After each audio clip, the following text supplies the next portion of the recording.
പ്രിയപ്പെട്ടവരെ, ലോകത്തെ പുരോഗതിയിലേക്കും സമാധാനത്തിലേക്കും ആത്മീയ ചൈതന്യത്തിലേക്കും നയിച്ച അനേകം മഹാത്മാക്കളുടെ ജീവിതത്തെപ്പറ്റി നാം വായിക്കാറുണ്ട്, പഠിക്കാറുണ്ട്. ചിലരുടെ ജീവിതത്തെ നമ്മൾ മാതൃകയാക്കാറുണ്ട്.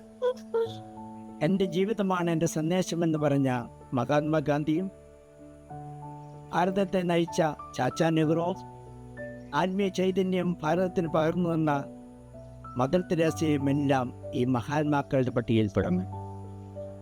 എറണാകുളം രൂപത വൈദികനായി, പിന്നീട് ചെറുഷ്പ സഭാ സ്ഥാപകനായി തൻ്റെ ജീവിതം പൂർണ്ണമായി സമർപ്പിച്ച് സുവിശേഷ വെളിച്ചം ലോകത്തിന് മുഴുവൻ നൽകുവാൻ ആഗ്രഹിച്ച പ്രിയ ബഹുമാനപ്പെട്ട ബസീലിയൂസ് പാനാട്ട് CST അച്ഛൻ്റെ ജീവിതത്തിൻ്റെ ആ ആദർശത്തിലേക്കും വ്യക്തിത്വത്തിലേക്കും കടന്നു ചെല്ലുവാൻ, അച്ഛൻ്റെ ജീവിതത്തെ ലോകത്തിന് കാണിച്ചു കൊടുക്കുവാൻ ഈ ഒരവസരം ഞാൻ ഉപയോഗിക്കുകയാണ്. ആരായിരുന്നു വലിയ ബഹുമാനപ്പെട്ട ബസീലിയൂസ് CST? എറണാകുളം ജില്ലയിൽ ചേർത്തല താലൂക്കിൽ ചാലിൽ ഇടവയിൽ പാണാട്ട് മത്തായിച്ചിൻ്റെയും ഏലീശായുടെയും രണ്ടാമത്തെ പുത്രനായി ഒരു കുഞ്ഞ് ജനിച്ചു. 1891 ഫെബ്രുവരി 15-ാം തീയതിയായിരുന്നു ആ കുഞ്ഞിൻ്റെ ജന്മം. 7-ാം ദിവസം അദ്ദേഹത്തിന് മാമോദീസ നൽകി. ആ കുഞ്ഞിന് തോമസ് എന്ന് പേരിട്ടു. എന്നാൽ വീട്ടിൽ വിളിച്ചിരുന്നത് കുഞ്ഞ് എന്നായിരുന്നു. ചെറുപ്പത്തിലെ തന്നെ വളരെ സമർത്ഥനും പഠിക്കുവാൻ വളരെയധികം ഉത്സാഹശാലിയുമായിരുന്ന തോമസിനെ അവർ ചേർത്തലയിലും പിന്നീട് എറണാകുളത്തും ആലുവ സെൻറ് മേരീസ് സ്കൂളിലും വിട്ട് സ്കൂൾ വിദ്യാഭ്യാസം പൂർത്തിയാക്കി. അന്നത്തെ കാലത്ത് സ്കൂൾ വിദ്യാഭ്യാസം പൂർത്തിയാകുന്ന ഒരു യുവാവിന് സർക്കാർ ജോലി തന്നെ വാഗ്ദാനം ചെയ്യപ്പെട്ടിരുന്നു. എന്നാൽ അതിനെയെല്ലാം മാറ്റിവെച്ചുകൊണ്ട് ഒരു വൈദികനാകണമെന്നുള്ള തീഷ്ണതയിൽ എറണാകുളം രൂപതയിൽ ചേരുകയും രൂപത സെമിനാരിയിൽ ചേർന്ന് പഠിക്കുകയും 1912 പുത്തമ്പള്ളി മേജർ സെമിനാരിയിലേക്ക് രൂപതാധ്യക്ഷൻ അദ്ദേഹത്തെ പഠിക്കുവാനായി വിടുകയും ചെയ്തു. 1918 ജനുവരി 26-ാം തീയതി പൗരോഹിത്യം സ്വീകരിച്ച തോമസ് ഒരു നല്ല വൈദികനായി, പ്രഗത്ഭനായ ഒരു അജപാലന ശുശ്രൂഷകനായി മാറുകയാണ് ചെയ്തത്. അങ്ങനെ അദ്ദേഹത്തെ വൈക്കം പള്ളിയുടെ അസിസ്റ്റന്റ് വികാരിയായിട്ടും ഉഴവ പള്ളിയുടെ വികാരിയായിട്ടും അന്നത്തെ മെത്രാപ്പൊലീത്ത അഗസ്തിനോസ് കണ്ടത്തിൽ തിരുമേനെ നിയമിച്ചു. ഈയിടയിലാണ് ജസ്റ്റിസ് തളിയത്ത് വിശുദ്ധ കൊച്ചുത്രേസ്യയുടെ ജീവചരിത്രം, സ്വയംകൃത ചരിതം മലയാളത്തിലേക്ക് വിവർത്തനം ചെയ്യുവാൻ വേണ്ടി തോമസ് അച്ഛനെ സമീപിക്കുന്നത്. അച്ഛൻ്റെ ഭാഷാ പ്രാഗൽഭ്യം മനസ്സിലാക്കിക്കൊണ്ട് ആ കർമ്മം അച്ഛനെ ഏൽപ്പിക്കുകയാണ് ചെയ്തത്. അതിൽ കൊച്ചുത്രേസ്യയുടെ ജീവിതം നന്നായി പഠിക്കുകയും വിശുദ്ധ കൊച്ചുത്രേസ്യയുടെ ആധ്യാത്മിക ജീവിതത്തിൽ ആകർഷിതനായ തോമസ് അച്ഛൻ ഒരു വലിയ ചെറുഷ്പ ഭക്തനായി തീരുകയാണ് ചെയ്തത്. അതിൻ്റെ അടയാളമായിരുന്നു 1925 മെയ് 17-ാം തീയതി വിശുദ്ധ കൊച്ചുത്രേസ്യയുടെ നാമകരണ ദിവസത്തിൻ്റെ അന്നേ ദിവസം തന്നെ മൂക്കന്നൂർ അനാഥശാലയിലെ ഒരു ചെറിയ മുറിയിൽ അച്ഛൻ വിശുദ്ധ കൊച്ചുത്രേസ്യയുടെ നൊവേന ആരംഭിക്കുകയും കൊച്ചുത്രേസ്യയുടെ തിരുനാൾ ആഘോഷിക്കുകയും ചെയ്തു. കേരളത്തിലെ ആദ്യമായി കൊച്ചുത്രേസ്യയുടെ തിരുനാൾ ആഘോഷിച്ച സ്ഥലമാണ് മൂക്കന്നൂർ.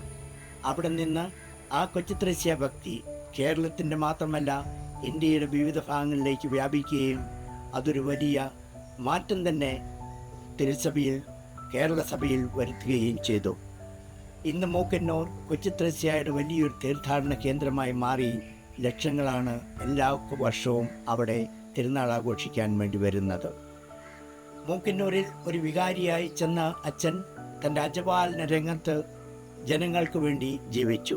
വിശ്വാസത്തിൽ അവരെ ഒന്നിച്ചു ചേർത്തു. ചിതറിക്കിടന്ന ജനങ്ങളെ എല്ലാവരെയും ഒന്നിപ്പിക്കുകയും വിശ്വാസത്തിൽ, ഭക്തിയിൽ അച്ഛൻ ആഴപ്പെടുത്തുകയും ചെയ്തു. അച്ഛന് വിശുദ്ധ കുർബാനയോട് വളരെയധികം ഭക്തി ഉണ്ടായിരുന്നു. അന്നത്തെ കാലത്ത് ലത്തീനിലും സുറിയാനിയിലുമായിരുന്നു കുർബാനയായിരുന്നെങ്കിലും പല പ്രാർത്ഥനകളും പാട്ടുകളും അച്ഛൻ തന്നെ മലയാളത്തിലേക്ക് വിവർത്തനം ചെയ്ത് ജനങ്ങളെ പഠിപ്പിച്ച് അവരെ അതിൽ ഭാഗവാക്കാക്കിയിരുന്നു. ഓരോ വീടുകളും കയറിയിറങ്ങിയ തോമസ് അച്ഛന് മനസ്സിലായി മൂക്കന്നൂർ വളരെ അവികസിതമായ ഒരു പ്രദേശമാണ്. ജനങ്ങൾ വളരെയധികം ദാരിദ്ര്യത്തിലും ബുദ്ധിമുട്ടിലും ജീവിക്കുന്ന ഒരവസരമായിരുന്നു അത്. ആ കാലത്തായിരുന്നു മൂക്കന്നൂരിനെയും താബോറിനെയും കോക്കുന്നിനെയും എല്ലാം വളരെയധികം ബാധിച്ചൊരു വെള്ളപ്പൊക്കമുണ്ടായത്. ആ പ്രദേശം ഒരു ദ്വീപ് പോലെയായി തീർന്നു. ജനങ്ങൾ പട്ടിണിയിലായിരുന്നു. അച്ഛൻ ജനങ്ങളെയും സർക്കാർ സ്ഥാപനങ്ങളെയും ഒന്നിച്ചുകൂട്ടി അവരെ രക്ഷിക്കുവാനായി ഇറങ്ങി പുറപ്പെട്ടു. വലിയൊരു ഗാന്ധിയനായിരുന്നു തോമസ് അച്ഛൻ. ആ തോമസ് അച്ഛൻ മഹാത്മാഗാന്ധിക്ക് തന്നെ ഈ കാര്യങ്ങൾ എഴുതുകയും മഹാത്മാഗാന്ധിയിൽ നിന്നും സഹായം സ്വീകരിക്കുകയും ചെയ്തു. അങ്ങനെ ഒരു സാമൂഹ്യ പരിഷ്കർത്താവായി അച്ഛൻ്റെ ജീവിതം മൂക്കന്നൂർ ആരംഭിക്കുകയാണ്. ക്രാന്തദർശിയും ആദർശധീരനും ലക്ഷ്യബോധവും ഉണ്ടായിരുന്ന തോമസ് അച്ഛൻ മൂക്കന്നൂരിനെ ഒരു വികസിത ഗ്രാമമായി ഉയർത്തുവാൻ ആഗ്രഹിച്ച് അവിടെ വിദ്യാലയം സ്ഥാപിക്കുകയും ഒരു പോസ്റ്റ് ഓഫീസ് കൊണ്ടുവരികയും ഒരു ആശുപത്രി സ്ഥാപിക്കുകയും പിന്നീട് അവിടെ യുവജനങ്ങൾക്ക് പഠിക്കുവാൻ വേണ്ടി ടെക്നിക്കൽ സ്കൂൾ ആരംഭിക്കുകയും ചെയ്തു. അതുപോലെ തന്നെ അച്ഛനെ മൂക്കന്നൂരിലെ സെക്കൻഡ് ഹാർട്ട് ഓർഫനേജിൻ്റെ ഡയറക്ടറായിട്ടും കൂടിയാണ് അഗസ്തീനോസ് തിരുമേനി നിയമിച്ചത്. ആ കുട്ടികളുടെ ഉദ്ധാരണത്തിനും അവർ തിരിച്ചവരുടെ വീട്ടിലേക്ക് വിദ്യാഭ്യാസത്തിന് ശേഷം ചെല്ലുമ്പോൾ സ്വന്തമായി ജീവിക്കുവാൻ വേണ്ടി കരുത്തുറ്റവരാകുവാൻ വേണ്ടി അവർക്കും പല പ്രോഗ്രാമും അച്ഛൻ ചെയ്തു കൊടുത്തിരുന്നു. 1931 അച്ഛൻ്റെ മനസ്സിൽ ഒരു സഭ സ്ഥാപിക്കുന്നതിനെപ്പറ്റി ചെറുഷ്പത്തോടുള്ള ആ ഭക്തിയിൽ നിന്നും ഉരുത്തിരിഞ്ഞത്. ചെറുഷ്പവുമായിട്ടുള്ള ആത്മീയ ബന്ധത്തിൽ നിന്നും ഉരുത്തിരിഞ്ഞതാണ് ചെറുഷ്പ സഭ എന്ന സ്ഥാപനത്തിൻ്റെ അച്ഛനിൽ ഉദിച്ചുയർന്ന ആശയം. 1931 ഒരു സഹോദര സംഘമായി ആരംഭിച്ച് പിന്നീട് പിതാവിൻ്റെ അനുവാദത്തോടുകൂടി 1945 അതൊരു വൈദിക സഭയായി അച്ഛൻ ഉയർത്തി. 1949 ആദ്യമായി വൈദിക വിദ്യാർത്ഥികൾ നവക്ഷേത്രത്തിൽ പ്രവേശിച്ചപ്പോൾ തോമസ് അച്ഛനും അതിൽ ഒന്നായിത്തീർന്നു. 1950 മെയ് 17 മറ്റു വിദ്യാർത്ഥികളോടൊപ്പം തോമസ് അച്ഛനും ചെറുഷ്പ സഭയുടെ അംഗമായി വ്രതം ചെയ്തു. ക്രൈസ്തവ പൂർണ്ണതയിലേക്കുള്ള ഏറ്റവും ഉദാത്തമായ ആ മാർഗം അച്ഛൻ അവലംബിച്ച് തോമസ് എന്ന പേര് മാറ്റി ഫാദർ ബെസീലിയൂസ് ആയി അച്ഛൻ അത് സ്വീകരിച്ചു. കാരണം തപസ്യയ്ക്കും പ്രായശ്ചിത്തത്തിനുമായി വളരെയധികം പ്രാധാന്യം കൊടുത്തിരുന്ന കാലത്ത് സാമൂഹ്യ പ്രവർത്തനത്തിനും സുവിശേഷ പ്രചരണത്തിനുമായി ജീവിതം മാറ്റിവെച്ച വിശുദ്ധ ബേസിലിൻ്റെ ജീവിതം മാതൃകയാക്കിക്കൊണ്ടാണ് അച്ഛൻ ബെസീലിയൂസ് എന്ന നാമം തന്നെ സ്വീകരിച്ചത്. പിന്നീട് അങ്ങോട്ട് അച്ഛൻ്റെ ജീവിതം ഒരു സന്യാസിയുടേതായിരുന്നു. യഥാർത്ഥമായ കൊച്ചുത്രേസ്യായുടെ ആത്മീയ ചൈതന്യം സ്വീകരിച്ചുകൊണ്ട് ആ അരൂപി ജീവിക്കുവാൻ അച്ഛൻ ശ്രമിച്ചു. തൻ്റെ മാതൃകയിലൂടെ മറ്റുള്ളവരെ സുവിശേഷ പ്രഘോഷകരായി തീർക്കുവാൻ വേണ്ടി അച്ഛൻ വേണ്ട പരിശീലനവും നൽകി. കേരളത്തിൽ തന്നെ അജപാലന രംഗത്ത് എവിടെയൊക്കെ പിതാക്കന്മാർ ആവശ്യപ്പെട്ടോ അവിടെയെല്ലാം ചെറുഷ്പ സഭാംഗങ്ങളെ മിഷൻ പ്രവർത്തനത്തിനായി അച്ഛൻ അയക്കുമായിരുന്നു. മലബാറിൽ കണ്ണൂർ ജില്ലയിൽ കോട്ടൂർ എന്ന സ്ഥലത്ത് സ്ഥലം മേടിക്കുകയും ആശ്രമം തുടങ്ങുകയും ചെയ്തു. അവിടെ ആ പ്രദേശങ്ങളിൽ സഭാംഗങ്ങൾ മിഷൻ പ്രവർത്തനം നടത്തി. കേരളത്തിൽ തന്നെ പല ടെക്നിക്കൽ സ്കൂളും അനാശാല തുടങ്ങുവാനും അച്ഛൻ ആരംഭിച്ചു. അങ്ങനെ തൻ്റെ ആ കൊച്ചുത്രേസ്യയുടെ ആഗ്രഹം സഭാംഗങ്ങളിലൂടെ പൂർത്തിയാക്കുവാൻ വേണ്ടി അച്ഛൻ പരിശ്രമിക്കുകയാണ്. 1968 സഭാംഗങ്ങളെ മിഷൻ രംഗത്തേക്ക് വടക്കേ ഇന്ത്യയിലേക്ക് അച്ഛൻ അയക്കുന്നത്. ആദ്യം ഭോപ്പാലിലും പിന്നീട് ഗോരഖ്പൂരിലും 1973 പഞ്ചാബിലേക്കും സഭാംഗങ്ങൾ ചെല്ലുകയും മിഷൻ പ്രവർത്തനം ആരംഭിക്കുകയും ചെയ്തു. ഇത് കൊച്ചുത്രേസ്യയുടെ ഒരു സ്വപ്ന സാക്ഷാത്കാരമായി നമുക്ക് കാണുവാൻ സാധിക്കും. മരിയ സഹോദരിക്ക് എഴുതി കൊടുത്ത പ്രബന്ധത്തിൽ അവസാനം കൊച്ചുത്രേസ്യ പറയുന്നത്, കർത്താവേ, അങ്ങയുടെ ദൃഷ്ടികൾ കുഞ്ഞ് ബലിവസ്തുക്കളുടെ മേൽ തിരിക്കണമേ, കുഞ്ഞാത്മാക്കളുടെ ഒരു സമൂഹത്തെ സൃഷ്ടിക്കണമേ എന്നാണ്.